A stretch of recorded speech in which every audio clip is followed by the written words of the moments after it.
Tonight's report comes from a country that is technically employed, technically housed, and increasingly absent. This is not a story about laziness. It is not a story about entitlement. It is a story about arithmetic and how the math stopped working. Across the nation, housing has quietly shifted categories. It is no longer shelter. It is no longer stability. It is an extraction instrument. Homes are bought in bulk, priced by algorithm, and justified by market forces that no longer resemble the people who live there.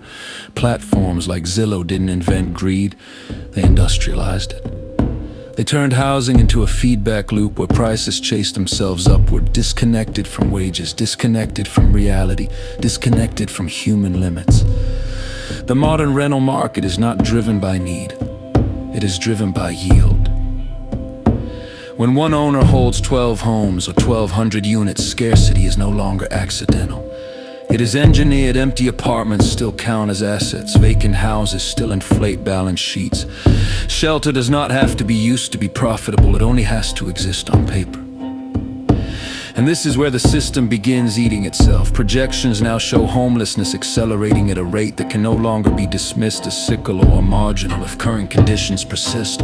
Rents outpacing wages, housing concentrated in fewer hands, and social supports lagging. Homelessness is expected to increase by as much as 2.5 times within the next 2 years. Not because people suddenly failed, but because the exit ramps disappeared. And the profile of homelessness has changed. This is no longer a problem you can explain away by pointing at addiction or untreated mental illness. Those populations still exist, but they are no longer the majority. Increasingly, the unhoused are elderly people on fixed incomes, working adults with full-time jobs, and families who did everything they were told and still lost. People who didn't fall, they were pushed. People who didn't spiral, they were priced out. Cars have become the new starter apartments. Vans are retirement plans. Parking lots are neighborhoods that don't show up in housing statistics.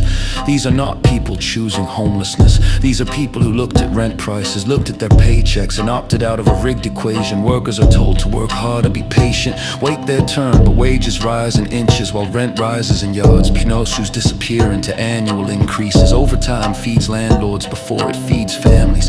The result is not burnout, it is withdrawal. A workforce that looks at the numbers and quietly asks a forbidden question: why should I participate?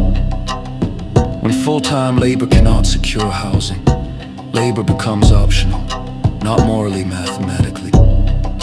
This is the part that gets misreported. People are not quitting work because they gave up. They are quitting because the deal was altered without consent. The social contract said work and you can live. That promise has been replaced with work and maybe you can rent temporarily if nothing goes wrong. Meanwhile, multi-property owners continue to hoard homes, not to live in them, not to contribute to communities, but to extract as much as possible from the people trapped inside the system. They live off someone else's labor, then complain when those people can't afford to stay. This is not capitalism functioning well. This is a parasite killing its host and calling it efficiency. High rents require high earners require functioning economies require housed workers. Break that chain anywhere and the collapse accelerates. Businesses can't hire, cities hollow out, essential jobs go unfilled. The fists compete over empty buildings while blaming the workforce for vanishing. This isn't class warfare, it's bad engineering. You cannot build a civilization on rent extraction and expect loyalty. You cannot hoard shelter and expect cooperation. You cannot drain the workforce and still demand productivity. At some point, people stop arguing, stop protesting, stop negotiating, and simply step away. And that is where we are now. A country of jobs no one will take, homes no one can afford. Elderly people living out of cars, working adults sleeping in parking lots, investors chasing returns in cities that no longer function. A workforce that has quietly realized the system needs them more than they need it. The system is not broken. It is doing exactly what it was designed to do until the people it depends on stop participating. This has been tonight's report. End transmission.